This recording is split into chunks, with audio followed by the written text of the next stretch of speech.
Des ouvriers imposent le temps de se mettre quelque chose sous la dent.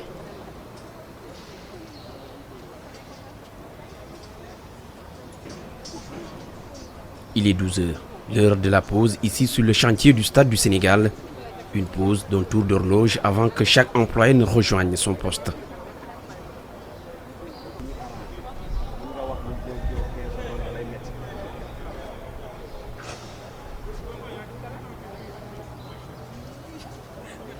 « 1275 agents au total travaillent sur ce site, de 428 Turcs et 672 Sénégalais repartis en deux groupes.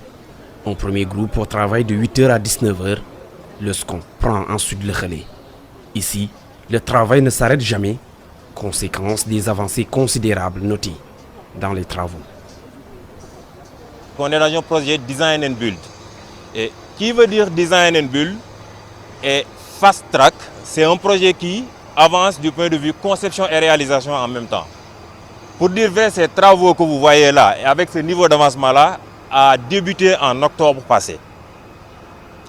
Et comme vous pouvez le voir, on est à un stade très avancé sur le gros œuvre, parce que tout ce qu'il y a en termes de structure béton, aujourd'hui au niveau des zones 1, 3A et 4A sont complètement réalisés. Même la charpente métallique a été usinée et une partie de cette charpente métallique-là est livrée pour pouvoir être montée rapidement pour que en février 2022, comme date définie par le président de la République, ce projet soit livré. Une infrastructure d'envergure qui va répondre à toutes les normes établies par les institutions mères du sport mondial. Mieux, le Stade du Sénégal a des spécificités qui feront de cette infrastructure le numéro 1 en Afrique. En termes d'avancée technologique intégrée, peut être jugé comme le must en Afrique. Dans la mesure où, sur la base des benchmarks qu'on a fait un peu partout, ce projet compose en termes d'avancée technologique toutes les technologies aujourd'hui modernes utilisées au niveau de la FIFA comme de l'UEFA, en termes de VAR technologie, en termes de goal line technologie, mais également, même au niveau de la pelouse qui est envisagée dans ce projet-là, on y va sur un système hybride, ce qu'il y a de plus performant aujourd'hui et qui est agréé par la FIFA. Le système de pelouse hybride, c'est un système qui est composé et d'une pelouse naturelle et des enracinements artificiels qui permettent de rigidifier la pelouse, de telle sorte qu'on n'est pas dans le futur à se soucier de tout ce qu'il y a en termes de maintenance et trucs. C'est des systèmes les plus avancés, des systèmes qui permettent d'avoir une pelouse qui, en termes de durée de vie, va être très performant. Outre le terrain de football, ce joyau pourra accueillir plusieurs autres disciplines sportives. Le Stade du Sénégal couvre une surface de 13 hectares 500. Elle a été conçue et configurée avec une capacité d'accueil spectateurs de l'ordre de 50 000 places. Mais le projet en tant que tel, comme peut-être ce qui a été avancé partout dans les médias, ne se limite pas juste à un stade de football.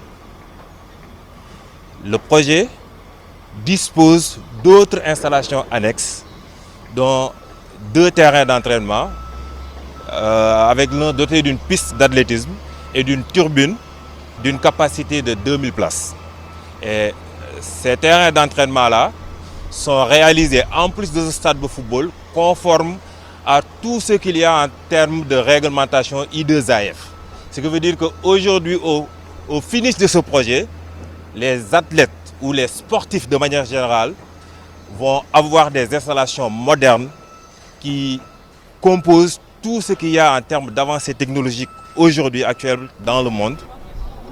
Le Stade du Sénégal, un pas important pour la satisfaction de la demande en infrastructures sportives. Mais l'urgence est encore là.